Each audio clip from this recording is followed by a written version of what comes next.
El Congreso del Estado de México, a través del Instituto de Estudios Legislativos, presenta un espacio para entender mejor la economía y las finanzas públicas del Edomex. ¡Acompáñanos! Esto es Diálogos de Economía. Hola, ¿qué tal? Un saludo, soy Rodrigo Rivera Rojo, estamos en un episodio más de Diálogos de Economía, un podcast producido por el Instituto de Estudios Legislativos del Estado de México y el Poder Legislativo junto con la Dirección de Comunicación Social que nos ayudan en la producción y edición de estos episodios. Como saben, siempre vamos a estar abordando temas de interés social que nos van a permitir conocer algunos fenómenos y, por qué no, hasta generar propuestas. Para eso invitamos siempre a expertos y esta no es la excepción. Voy a permitirme presentar y saludar en primer lugar a Juan Carlos Villarreal, quien es el titular del INESLE. Juan Carlos, buenos días. Hola, ¿cómo están? Gracias por acompañarnos en este esfuerzo que tiene el Congreso por acercar diálogos en economía con expertos, como así ha señalado, y hoy estamos muy contentos de recibir a nuestra invitada. Y por supuesto a nuestra invitada de hoy. La doctora Norma es doctora en Geografía por la Universidad Nacional Autónoma de México, es miembro del Sistema Nacional de Investigadoras e Investigadores de la Secretaría de Ciencia y es coordinadora del Cuerpo Académico Género, Migraciones y Desigualdades, que cuenta con registro ante la SEP. Entre sus principales publicaciones resaltan la coordinación de algunos libros como Movilidades y Migrantes Internacionales, Maternidades y No Maternidades, Modelos, Prácticas y Significaciones en Mujeres y Espacios Diversos, así como Juventudes, Género y Salud Sexual y Reproductiva. Doctora Norma, bienvenida.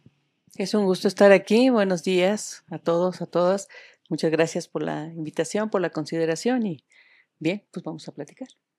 Pues el gusto es todo nuestro. En este primer episodio, en este nuevo episodio que ya es el número 7, vamos a hablar acerca del presupuesto. Solamente que ahora con una particularidad, el presupuesto con perspectiva de género, ¿no, Juan Carlos? Sí, y para eso nuestra invitada no solamente que tiene esta especialidad, sino que tiene una larga trayectoria en la universidad, nos va a poder dar una visión más completa de este tema.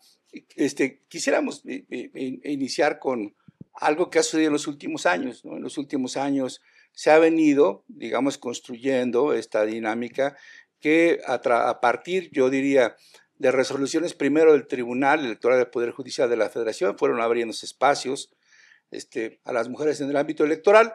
Luego esto fue creciendo con disposiciones de carácter legal, hasta las últimas, yo diría la última generación, que es este concepto de paridad total que está en una reforma, pero esto que ha ido avanzando de manera formal en las leyes, pues como que falta un buen trecho ya en hechos concretos, en hechos prácticos, ¿no?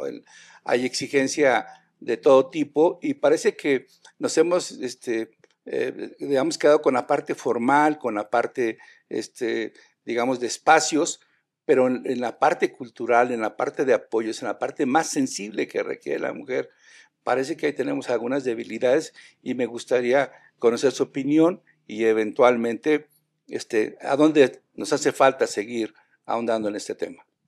Claro, sí, efectivamente, en el caso de México y de otros países en Latinoamérica y en el mundo, se ha avanzado de manera importante en el marco jurídico. Se ha discutido ampliamente lo que mencionas sobre la paridad, además, sin duda han sido logros.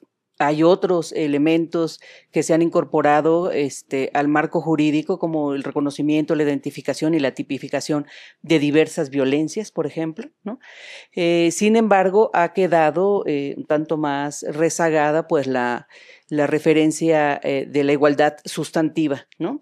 Que para el año pasado, además, ya se hizo también un avance. Es decir, en la letra, digamos, México, nuestro país, el Estado de México, pues tiene una base importante, pero la conexión con la realidad, con las realidades en plural, se han quedado un tanto más rezagadas. Luego esa realidad tan diversa, ¿no? En los distintos territorios, en los distintos grupos, pues tampoco se ha tomado mucho en cuenta, digamos, las especificidades, es decir, hay generalidades, pues la ley es general también, entonces necesitamos tanto más trabajar en enfocar, ¿no? Y atender, hacer conexiones más precisas en ese sentido. En el tema más bien económico, por ejemplo, esa igualdad sustantiva, pues la podemos identificar en el desafío, por ejemplo, en los niveles salariales, ¿no? Entre hombres y mujeres es una brecha de género que no se logra, no se ha logrado superar, de hecho, casi en ningún país. El tema de las violencias también es otro, porque si bien, como hemos dicho, el marco jurídico está avanzado, habrá que ver en distintas dimensiones y distintas, las sociedades tienen desde luego distintas condiciones, pero no existiría este marco jurídico si es que ya se hubiera logrado la igualdad y la equidad, ¿no? No existiría, no habría razón de hacerlo. Sin embargo, pues hay resistencias, así que persisten desigualdades de género de manera muy, muy importante, y en el plano económico hemos mencionado el tema salarial, pero hay otros, la segmentación, desde luego en los espacios laborales y, bueno, algunos otros temas más que creo que iremos abordando. Fíjese que es muy interesante y me gustaría como dar un paso hacia atrás, porque de pronto, aunque son temas que se discuten mucho en la vida política, en la academia, tengo la idea y tengo muchos conocidos que no terminan por entender qué es este asunto del género. Entonces me gustaría ver si podemos partir de cómo podemos entender el género, qué problemas hay en torno a este concepto que se viven entre hombres y mujeres, o los demás, masculino, femenino y el resto de géneros. Y luego me gustaría ver si nos puede apoyar cerrando con una pregunta, dando continuidad al tema. ¿Por qué es importante entonces hablar de un presupuesto con perspectiva de género? Bien, con tu pregunta, doctor, me lleva a continuar también y seguir enlazando con el tema anterior. Bueno, yo no lo llamaría que es un problema del género, ¿no? Más bien de resistencias que se han tenido para asimilar, aceptar. Estos avances de los cuales hablábamos en la primera pregunta, en el primer tema abordado, pues tienen una historia larga, una larga historia, es decir, es el resultado de una larga lucha de los movimientos feministas en plural. Habría que ubicar, ¿no? Desde mediados, finales del siglo XIX, es un movimiento histórico importante en el que se han venido demandando distintos derechos, ¿no? Distintas causas, desde lo básico, el reconocimiento de las mujeres pues como seres, como ciudadanas para votar, eso ya en el siglo XX, en fin, el derecho a la educación, en fin, ha sido un largo camino, ¿no? En el que se ha conjuntado. Es hasta principalmente los años 90 del siglo pasado, que entra a la agenda internacional del desarrollo, ¿no? A la agenda del desarrollo, con la siempre reconocida nuestra gran referencia, que es la Plataforma de Acción de Beijing, que sigue vigente, ¿no? Sigue ahí vigente porque se establecieron estrategias muy importantes y que los estados que asistieron y que suscribieron esta plataforma, pues empezaron a llevarlo a sus países, empezó a institucionalizarse la perspectiva de género, ¿no? Es decir, el mundo institucional, el mundo formal, digamos, de las sociedades, lo adopta en sus agendas y se pone a trabajar en ello, ¿no? Incluso el área académica también, porque se empiezan a crear programas en ese sentido. Hay financiamiento, ¿no? Para el desarrollo, para el género del desarrollo y demás. Eso por un lado. Actualmente tenemos esta agenda, es decir, el género en toda la agenda del desarrollo, en los distintos espacios, es transversal, y ese es uno de los elementos que tenemos que tener presentes. Hago un poquito de paréntesis para retomar de por qué no logra como cuajar, como quedar, como estar más instalado, más aceptado. Pues hay una lectura no muy adecuada, y yo quisiera reconocer, soy feminista, quisiera reconocer que desde los feminismos tal vez tenemos que trabajar mucho más en la comunicación de lo que es el feminismo, ¿no? Porque no se acepta bien y no se entiende bien, ¿no? Pero también, desde ahí, desde la posición que he dicho que soy feminista, pues también reconocemos que el patriarcado tiene pues así como el capitalismo, muchas cabezas por todos lados y saca ahora esta estrategia. Estamos hablando de privilegios, estamos hablando de distintas posiciones. El patriarcado, lo masculino, que no necesariamente los hombres, sino lo masculino, es decir, simbólicamente más allá de los sujetos, de la materialidad, se coloca como superior a lo femenino. Y eso está muy anclado, muy enquistado, muy puesto. Los cambios culturales llevan mucho tiempo, ¿no? Teresita de Barbieri, una académica muy destacada de la UNAM, una economista muy destacada, decía que los cambios culturales llevan hasta 300 años en hacerse, y hay resistencias, porque es un tema de poder, el género, las relaciones de género, estamos hablando de relaciones de poder. ¿Por qué es importante hablar de un presupuesto con perspectiva de género? Porque corresponde a la agenda, porque hay que ser congruentes con la agenda, hay que ser congruentes con los mandatos constitucionales, y en nuestra Constitución, como en la mayoría de ellas, los hombres y las mujeres son iguales ante la ley, y por eso el camino ahora, como decíamos hace un rato, es seguir dando los pasos, porque se han dado también bastantes avances. Uno de ellos, por ejemplo, son las mujeres en la educación, ¿no? En el sistema educativo. Si miramos hacia atrás, me gusta retomar este dato porque de verdad me parece muy, muy interesante. Le escuchaba al anterior subsecretario de Educación Superior, el doctor Concheiro, hace algunos meses, que decía, y lo dijo como 3 veces, escúchenme bien este dato: 75% de las personas matriculadas en educación superior son mujeres. Esto es muy importantes, muy relevantes, y lo vemos bien por el lado de las mujeres, qué fantástico, qué bien, pero también es preocupante para los estudios de género y demás que los hombres no estén, porque ellos ya estaban en el sistema escolar. ¿Por qué no están manteniéndose en él?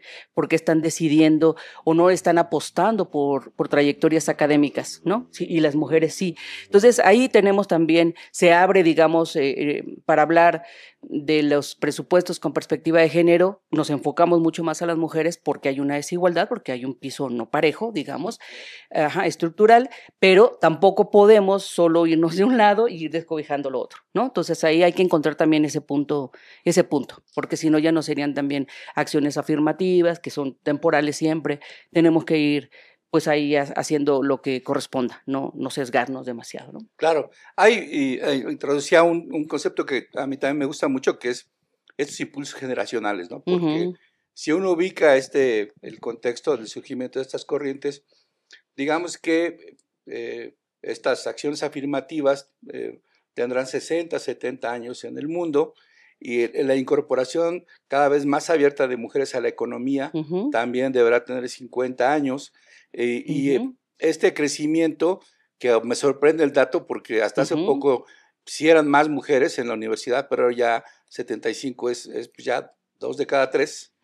Y con ese contexto quisiera introducir la pregunta, porque parece que hay una enorme resistencia que proviene naturalmente de rasgos culturales, una parte, pero también otra que es eminentemente económica, porque digamos el capitalismo montó un modelo y este modelo está hecho sobre el padre proveedor, ¿no? Y una configuración ideológica de la mujer con ciertas características.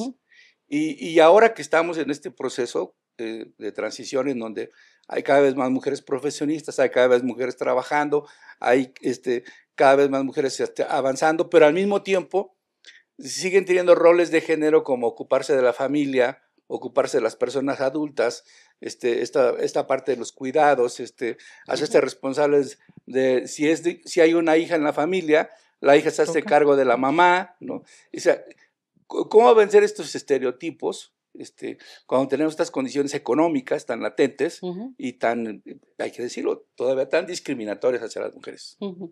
Sí, qué bien que se toca esto. Antes de ampliar y de tomar lo que me dice, solo quisiera hacer una acotación.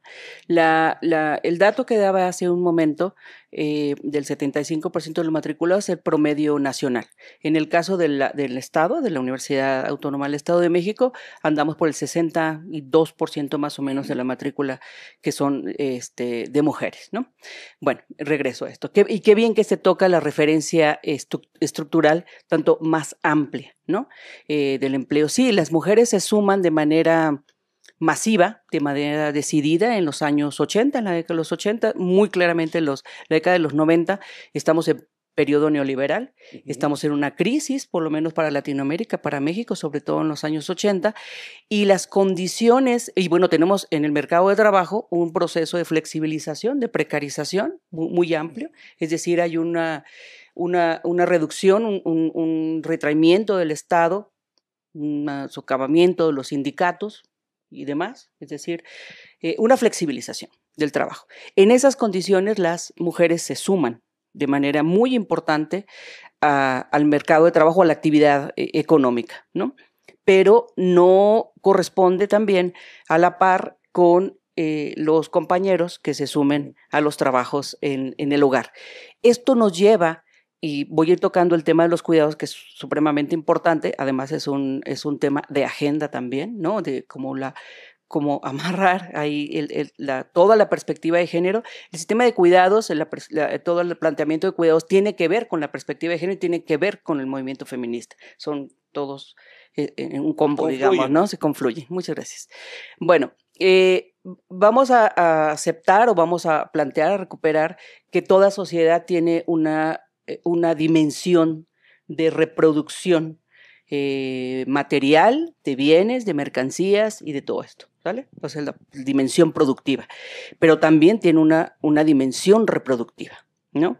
Para que el sistema capitalista funcione, para que tenga trabajadores, trabajadoras, para que tenga consumidores y eso funcione, necesita seres humanos o trabajadores. Esa dimensión, ¿cómo se producen esos seres humanos, trabajadores y consumidores? Bueno, pues está en la dimensión de reproducción y ahí son las mujeres las que se han encargado de esto y lo han hecho básicamente gratis, es decir, que este sistema se sostiene del trabajo gratis de las mujeres. Entonces, cuando la teoría económica tradicional plantea, ¿no?, que los tiempos son tiempos de trabajo y tiempos de ocio, pues como que se está olvidando de muchos, de la mayoría de la humanidad y de quienes hacen ese trabajo. Entonces, justamente otra vez, para que los presupuestos sensibles al género, presupuestos con perspectiva de género, atiendan su mandato de generar las condiciones, ¿no?, para avanzar hacia la igualdad, porque ese es en realidad su mandato, pues cuando está sesgado y básicamente se concentra en la dimensión productiva, pues está dejando así, ¿no? O sea, de lado, sesgado. Y entonces significa que las mujeres están teniendo muchas cargas ahora, ¿no? Ya no solo estando atendiendo, como muy probablemente el caso de nuestras abuelas o tías o como sea, incluso nuestras mamás, que se dedicaban básicamente al hogar, mientras el varón era el proveedor, pero ante la crisis, la flexibilización, la precarización del trabajo, el avance social de las mujeres, un montón de cosas, ¿no? Entonces ahora les tocan muchas cargas, ¿no? Porque eso no se ha equilibrado.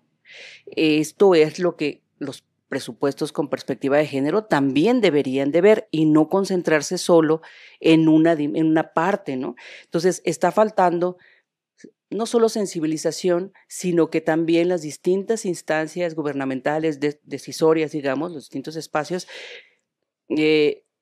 actúen con perspectiva de género, que además este es un mandato, debe ser, ¿no? Se nos quedó atrás una de las estrategias que debe avanzar y que se llama transversalización de la perspectiva de género en todo digamos, el sector público y más allá, en todo el mundo, que quiere decir que todas las áreas, ¿no?, toda la organización, todo el funcionamiento debe hacerse con perspectiva de género y no quedar allá la unidad de género, ¿no? Y allá está Lolita, ella y su alma, pues sin tomar decisiones, ¿no? O sea, tiene que ser transversal, volvemos a lo mismo. ¿Y por qué? Porque a lo mejor los varones dirán, pero bueno, esto va a inclinar las cosas, Sí. ¿no? O ya cumplimos, ¿no? Ya tenemos la unidad y ya tenemos todo, pero sin presupuesto y sin apoyos, ¿no? Así es. Entonces, sí es un gran avance, porque hay una estructura que se está creando, sin duda, hay que reconocerlo, pero digamos que está apenitas, ¿no? Faltan capacidades y falta decisión política también. Fíjese, doctora, que me surgen ahorita algunas preguntas respecto a lo que acaba de decir. Y me gustaría ver si tiene oportunidad de platicar un poco acerca de estas posturas que de pronto se pueden tomar frente a la creación o frente a las propuestas, por ejemplo, de creación de una Secretaría de la Mujer. Se dice, bueno, es que si buscan paridad, ¿por qué inclinar tanto la balanza hacia un lado? ¿No? Yo he escuchado ese tipo de comentarios y a mí en lo personal, debo ser sincero, no me queda tan claro porque no conozco a fondo el tema. Por otro lado, es muy interesante que en algunos gráficos que veía sobre estudios internacionales se muestra cómo las mujeres y los hombres, a pesar de tener una brecha, las mujeres hasta cierta edad podían tener un avance dentro de sus carreras profesionales que se traducía en un mejor salario. No obstante, estos estudios demuestran que a partir de que la mujer decide casarse o tener hijos, hay no solo un estancamiento, sino incluso un retroceso en sus ingresos. Entonces, si nos pudiera también comentar sobre esos temas. Y la verdad es que me surge la duda, ¿no? La violencia que se sufre contra las mujeres, he visto que se ha señalado de manera muy clara al machismo, pero también he escuchado que dicen los hombres incluso también son víctimas del machismo, ¿no? Entonces, no sé qué opinión le merezca esta opinión, y para no saturarla con tantas preguntas, me gustaría saber si esta violencia o esta desigualdad de género, ¿usted la ha visto manifestada en un tema presupuestal y cómo la ha visto manifestada? Bien, sí, son varias preguntas y también varios temas, y desde luego todos relacionados.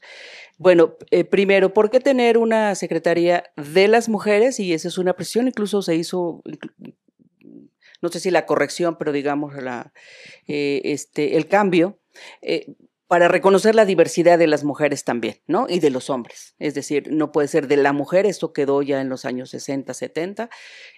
No, son las mujeres, porque además hay una interseccionalidad, ¿no? O sea, no todas las mujeres, ni todos los hombres, las personas, pues, no están no tenemos una sola categoría, digamos, ¿no? Y un solo eje de desigualdad, tenemos otros. Entonces hay que reconocer la diversidad, porque los presupuestos sensibles al género no solo tendrían que estar viendo lo que hemos estado hablando, sino también reconocer la diversidad de las mujeres y de las mujeres y de los hombres en sus diferentes condiciones y posiciones, ¿no?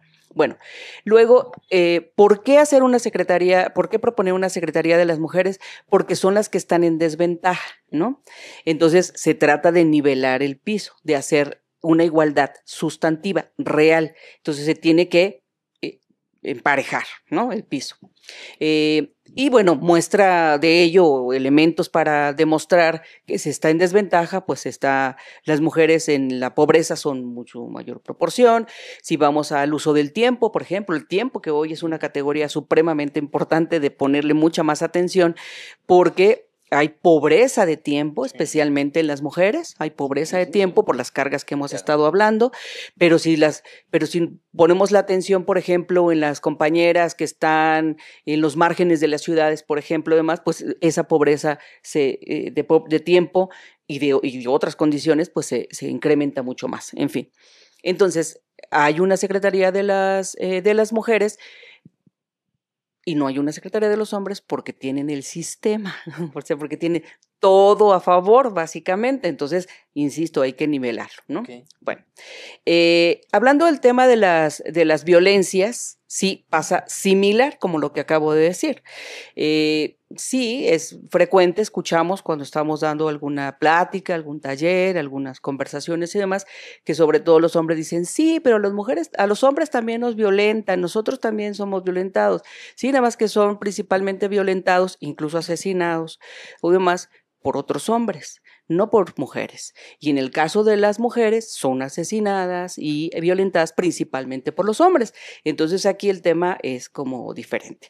¿Los hombres se mueren por machos? Sí, se mueren por machos también porque toman riesgos.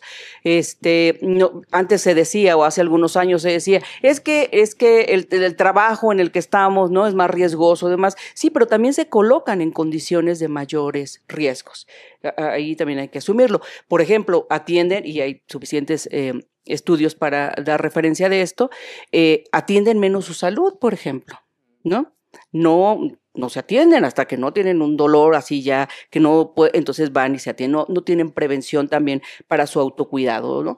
Básicamente lo podemos ver en los hospitales y además vemos a las hijas o a las compañeras o a las hermanas y demás llevando a los hombres a que se atiendan, básicamente. Es decir, lo podemos ver porque está muy cerca de nosotros, de nosotras, en nuestras familias. Si ponemos un poquito de atención y miramos cuando llegamos a casa, qué hacen unas y qué hacen otros, ahí lo tenemos clarito, no necesitamos tampoco muchos datos y demás. Sin embargo, existen los datos para respaldar lo que estamos diciendo. Al final de cuentas, miren, la perspectiva de género, la igualdad es un desarrollo humano, ¿no? O sea, corresponde, todos nos beneficiamos de ello y en el caso de la economía también. La violencia machista es costosa, es onerosa también socialmente por el tema de atención, es inaceptable desde luego también. El hecho de que todavía nuestras tasas de actividad económica en las mujeres, aunque se han elevado de manera importante, pero andan por alrededor del 50%, mientras en los hombres son del 70% más, en el ámbito sobre todo urbano, ¿no? Podría haber mucha más participación económica de las mujeres, porque están ocupadas de otras cosas.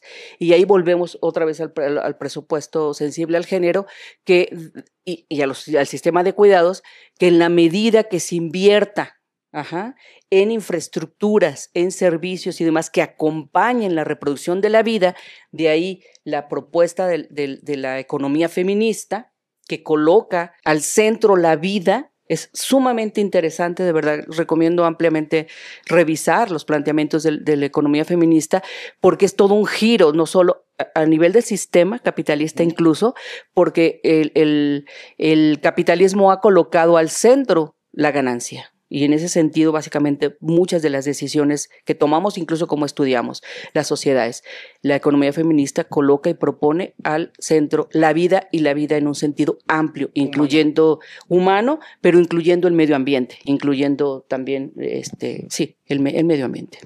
Justamente en esta dinámica y aprovechando para extenderle una invitación, el próximo mes de noviembre vamos a celebrar un congreso sobre humanismo mexicano.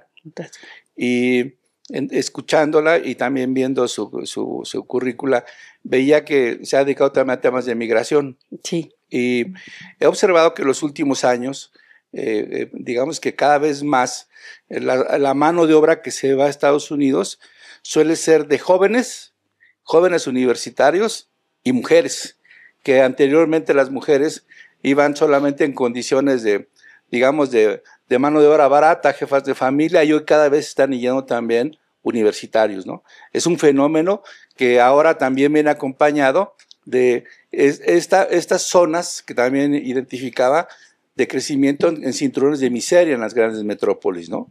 Y esa depauperización que tiene la mujer, porque se enfrenta, al doble dilema, ¿no? A sacar adelante a una familia, trabajar, ser jefe de familia, estudiar en algunos de los casos, hacer las 3 veces, las 3, 4 cosas juntas y además ser la responsable de los cuidados de los adultos.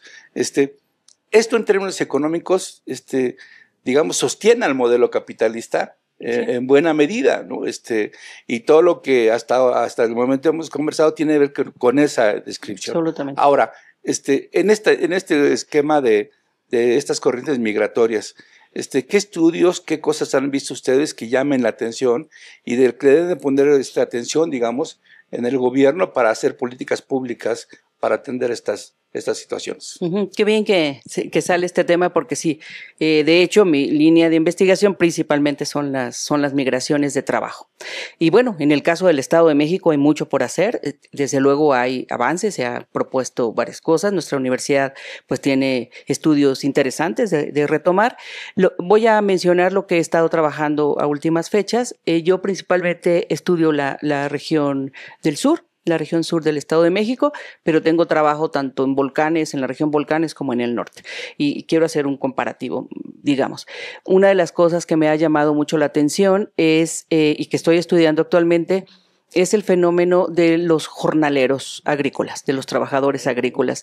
Y no solo de los trabajadores agrícolas, porque tal cual hay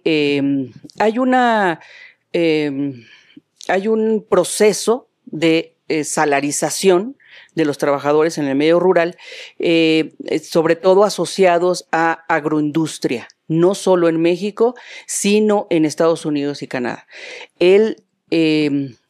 La agroindustria de Norteamérica está sostenida por la fuerza de trabajo mexicana, de Norteamérica. Y para ello, para que funcione, hay todo un reclutamiento en territorio, no solo en el Estado de México, en casi todo el país.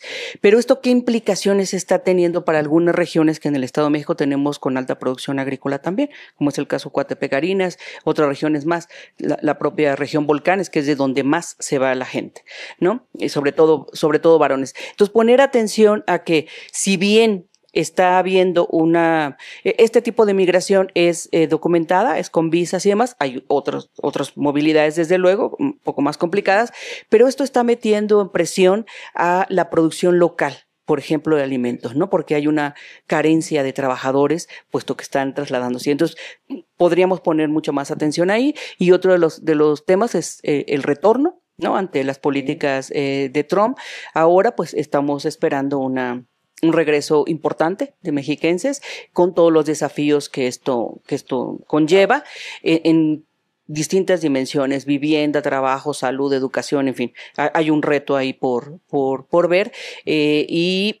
Por otro lado, el tema de la salud de los trabajadores migrantes que también están retornando. Vienen bastante desgastados de mucho trabajo, intenso trabajo, y muchos de ellos también con condiciones de salud muy precarias, y nuestro sistema de atención de salud, por ejemplo, bueno, pues no siempre está. Perdón. Y ahí también hay todo un discurso que construir, porque en términos de aportaciones, en términos de las remesas, si no me identifico mal, en algunos periodos, incluso en el Estado de México, las remesas han sido superiores a la inversión extranjera directa. Entonces, ahí todavía hay todo un camino que construir para tratar de paliar y de igualar pues el enorme esfuerzo que han hecho por sus comunidades. Creo que también ahí hay mucho que desarrollar. Sin duda, sí. Pues bien, a mí me parece que ya va a ser hora de cerrar. Me gustaría, no sé, tal vez vertir de manera breve un par de reflexiones finales. Juan Carlos, ¿algo con lo que te gustaría cerrar? No, la invitación a la doctora para que nos acompañe en el Congreso del Humanismo. Ya habíamos pensado, habíamos platicado con Rodrigo que nos interesaba mucho, sobre todo esta parte de la parte de migración, que creo que es un tema muy relevante para el Estado de México, porque por el volumen, aunque no somos exportadores naturales, que en los últimos años ha venido creciendo de manera muy significativa. ¿De acuerdo? Y ya nos interesa mucho esa opinión, retirar la invitación y a todos los que nos escuchan para sumarse a este proyecto. Muchas gracias. Doctora Norma, ¿alguna reflexión final de manera muy económica que nos pudiera...? Agradecer la invitación y qué bien, las felicitaciones por retomar, tenerlo esto en su agenda, por hablarlo, ¿no? Por compartirlo, por tener la oportunidad de hablar de género. Pues gracias a usted por aceptar la invitación. A mí me gustaría cerrar diciendo que sí se debe trabajar por un modelo que garantice las condiciones económicas y espirituales para la reproducción de la vida humana en condiciones de dignidad y también en armonía con el medio ambiente, ¿no? Sí. Pues esto sería todo en este episodio 7 sobre presupuesto con perspectiva de género. Nos vemos en una siguiente emisión, no sin antes agradecer al INESLE, a la Dirección de Comunicación Social del Poder Legislativo y a ustedes por seguirnos. Hasta pronto. El Congreso del Estado de México, a través del Instituto de Estudios Legislativos, presenta un espacio para entender mejor la economía y las finanzas públicas del Edomex. ¡Acompáñanos! Esto es Diálogos de Economía.